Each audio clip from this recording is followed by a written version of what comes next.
Gold, trusted gold buyers. మీరు తాకట్టు పెట్టిన బంగారాన్ని విడిపించి ఈ రోజు ఉన్న మార్కెట్ ధరకు కొనబడను.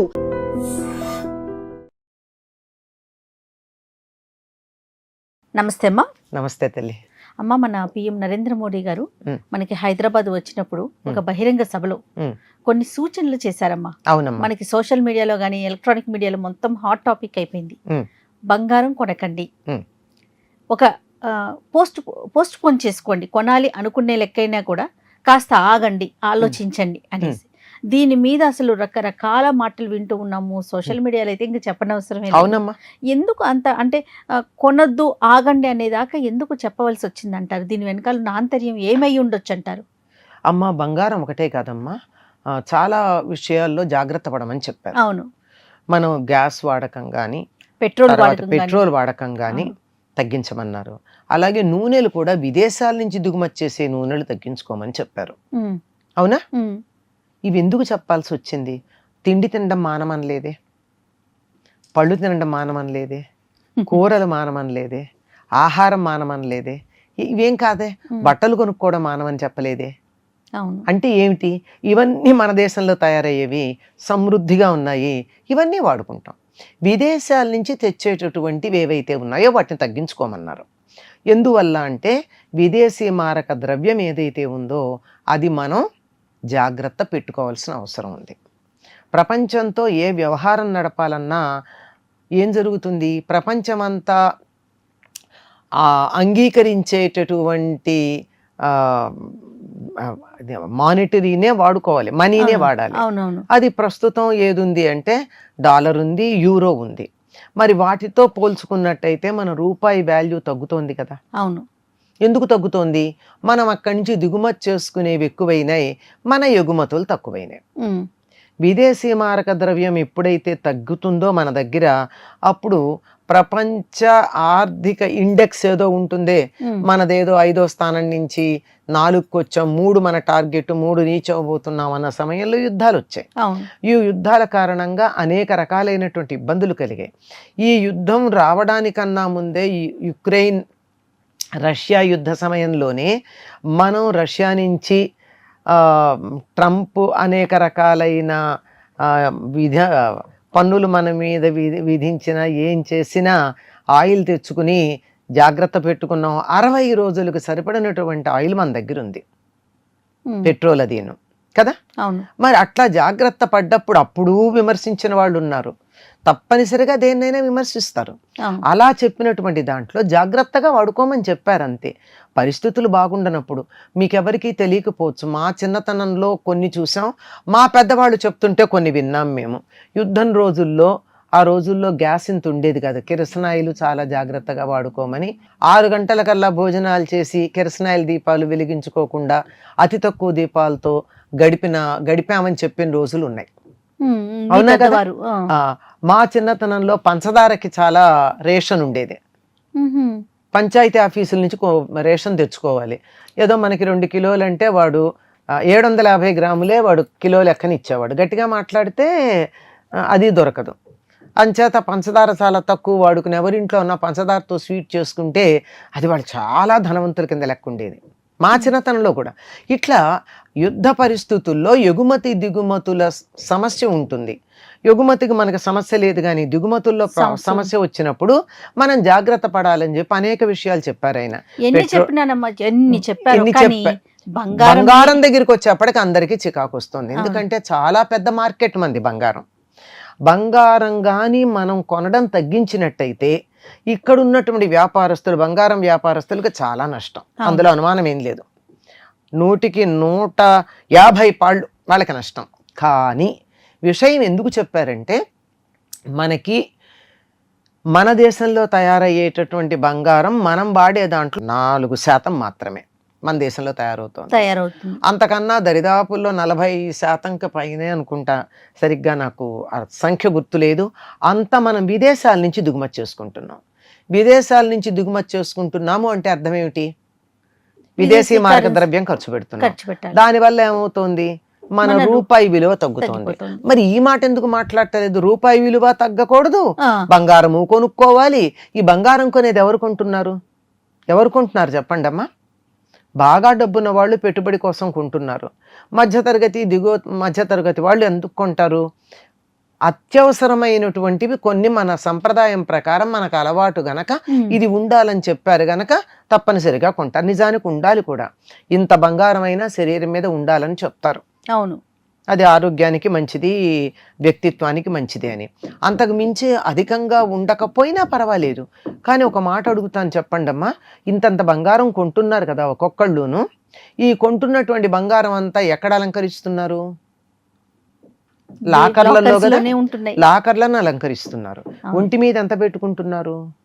మీరెంత పెట్టుకున్నారు? నేనెంత పెట్టుకున్నాను? నేను ఈ మాత్రం పెట్టుకుంటున్నానంటే మా అత్తగారు నాకు గట్టిగా చెప్పారు, పెళ్ళికి ఇది చేయించి నువ్వు ఇది ఎప్పుడూ తీయొద్దని. అప్పటి నుంచి ఇప్పటిదాకా ఇది మాత్రమే నా మెళ్ళ అలా ఉంది. ఆవిడిచ్చింది ఇది నాకు. అవునమ్మా, అంత తప్ప అది ఇది కూడా ఆవిడిచ్చింది. అవ్వే ఇంకా మిగిలినవేమన్నా నేను పెట్టుకుంటానా? ఉన్నాయి, లేకపోలేదు. కానీ ఏం చేస్తాను? అవన్నీ లాకర్లో ఉన్నాయి, నిత్యం పెట్టుకోలేం కదా. లాకర్లలో పెట్టి లాకర్లను అలంకరించడం కోసం ఇంతంత బంగారం పెట్టుకోవాలా? భారతదేశంలో ఉన్నటువంటి బంగారం చాలా వరకు ఆడవాళ్ల దగ్గరే ఉంది, లాకర్లలో నగల రూపంలో ఉంది. ప్రభుత్వం దగ్గర ఏం లేదు. అవును. మరి విదేశీ మారక ద్రవ్యం, రూపాయి విలువ దేని వల్ల పెరుగుతాయి?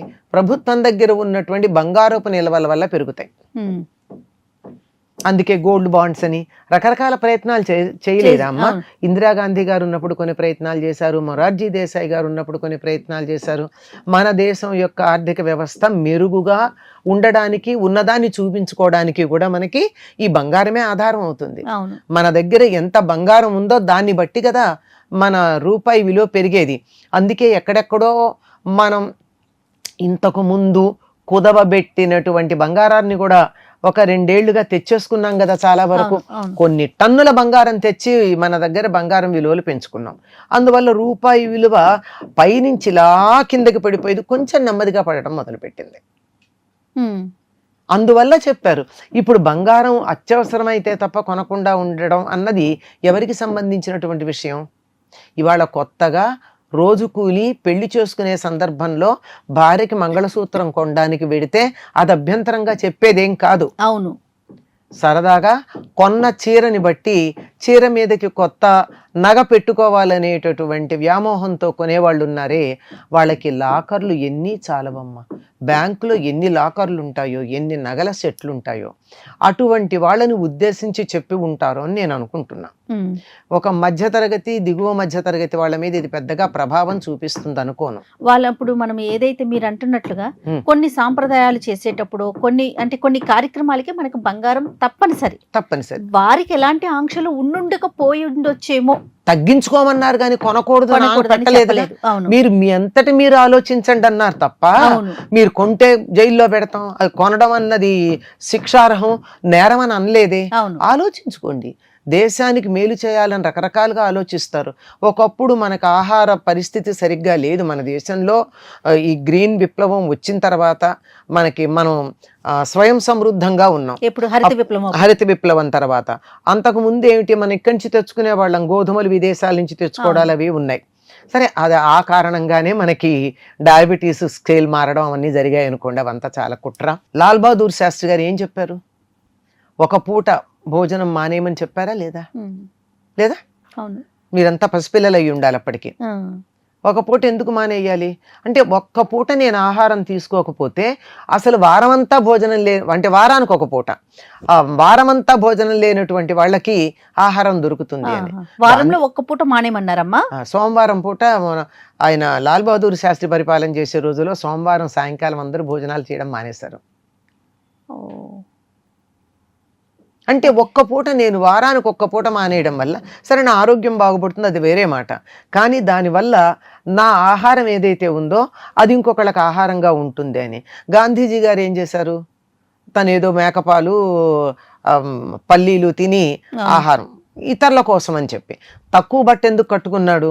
ఈ దేశంలో అందరికీ కట్టుకునే బట్టలు లేనంత కాలం నేను ఇలా కొల్లాయే కట్టుకు తిరుగుతానన్నాడు. అట్టా దేశంలో ఉన్నటువంటి ప్రజలు వాళ్ళ యొక్క క్షేమం, దేశక్షేమం దృష్టిలో పెట్టుకుని కొన్ని మాటలు చెప్పడం జరుగుతుంది. ఇది బాగా ఇబ్బంది కలిగేది. అంటే నా మీద కోపం వస్తుంది. చాలామందికి ఇలా మాట్లాడితే వస్తే రానియండి, సరదాగా బంగారం కొనుక్కునేటటువంటి వాళ్ళు దృష్టిలో పెట్టుకుంటే బాగుంటుంది. మామూలుగా అత్యవసరానికి కొనుక్కునే వాళ్ళకి ఏం సమస్య ఉంటుందని నేను అనుకోవటం లేదమ్మా. నిజానికి ఈ కాలంలో మధ్యతరగతి కుటుంబాల వాళ్ళు చేస్తున్న పని నాకు చాలా ఆశ్చర్యంగా, ఒక రకంగా బాధాకరంగా, ఒక రకంగా పర్వాలేదులే అని అనిపిస్తూ ఉంటుంది. పెళ్ళికి ఏదన్నా వెళ్ళాలంటే ఒక కొత్త పట్టుచీర కొనుక్కుంటే దానికి మ్యాచింగ్ నగలు కొనేసుకుంటున్నారమ్మా, బంగారం కాదు. 1 గ్రామ్ గోల్డ్ ఏదో అవి దరిదాపుల్లో చీర ఖరీదులో సగం పైన ఆ నగలు ఉంటున్నాయి. అలా ఎలాగో నడుపుకుంటున్నారు కదా. బంగారమే కొన్ని ముద్దలు దాచిపెట్టుకోవాల్సిన అవసరం ఏమిటి? వాడుకునేంత కొనుక్కోండి, అభ్యంతరం లేదని నేను అనుకుంటున్నాను. నా వ్యక్తిగతమైన అభిప్రాయం. మీరు ఎంత వాడుకుంటారో అంత కొనుక్కోండి, నిత్యం ఒంటి మీద అంత పెట్టుకుంటారో అంత కొనుక్కోండి. నా లాకర్లను అలంకరించడానికి బంగారం కొనద్దు అని నేను వ్యక్తిగతంగా చెప్తున్నాను. నా ఉద్దేశం, మన ప్రియతమ ప్రధానమంత్రి ఉద్దేశం కూడా అదే ఉంటుంది. బంగారమే కదా అన్ని విషయాల్లోనూ జాగ్రత్త పడమన్నారు. పొదుపు మన దేశానికి మదుపు. పొదుపు మన దేశానికి మదుపు. ఎంత చక్కని మాట అమ్మా. ఇది ఒకప్పటి స్లోగన్. అవును, ప్రభుత్వ నినాదం అది. మళ్ళీ తీసుకురావాలమ్మా. అసలు దేన్నైనా వృధా ఎందుకు చేయాలమ్మా? మనం తయారు చేయలేం. మనకి ప్రకృతో ఎవరో ప్రభుత్వమో ఇచ్చిన దాన్ని వాడుకోండి. ఎంత కావాలో అంత వాడుకోండి, కావలసినంత వాడుకోండి, ఇంత కూడా వృధా చేయకండి. రైట్. నమస్తే అమ్మా. నమస్తే అమ్మా. And for more videos, please subscribe to iDream. Please subscribe to iDream. Please subscribe iDream. And please subscribe to iDream. For more videos, subscribe to iDream. please like, share and subscribe to the channel. Congratulations, iDream. Subscribe to iDream. Subscribe to iDream. So subscribe to iDream Media. iDream team andarki huge congratulations. Please subscribe iDream Media. Please subscribe to iDream. Subscribe iDream. Please subscribe to iDream. iDream అంటే నా కళల channel subscribe చేసుకున్న నోరు తిరుగుతలేదు, మీరైతే గంట గుర్తు కొట్టండి. For more such videos, please subscribe to iDream. Subscribe to iDream. Please subscribe to iDream. Please subscribe iDream Media. Please do subscribe to iDream. Please subscribe to iDream Media. For best entertainment and information, please subscribe iDream. And don't forget to subscribe to iDream.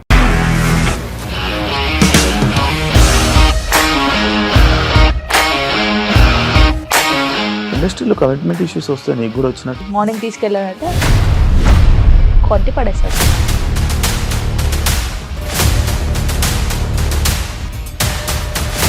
ఒక్కళ్ళు కూడా చూడలేదు ఈ cinema అని చెప్పడానికి కూడా చాలా ధైర్యం కావాలి. అది నిజం కదా, దాంట్లో ధైర్యం ఏంటి? ఇది నెక్స్ట్ డే ప్లేట్ మార్చేస్తే తప్పు కదా. As of now, we are comfortable this అని నేను అనుకుంటున్నాను. రష్మిక గారిది మీది ఒకే ఊరంట కదా? నీకు కోపం వచ్చిందంటే బాగా తిట్టేత్తరా? తిట్టేద్దామండి. నిజంగా గేమ్ ని ఎలా చేంజ్ చేయగలిగారు? APSFC వాళ్ళకి 6 నెలల్లో నేను 6 లక్షలు కట్టా. బిజినెస్ చేయాలనుకుంటే it is as difficult as riding a tiger.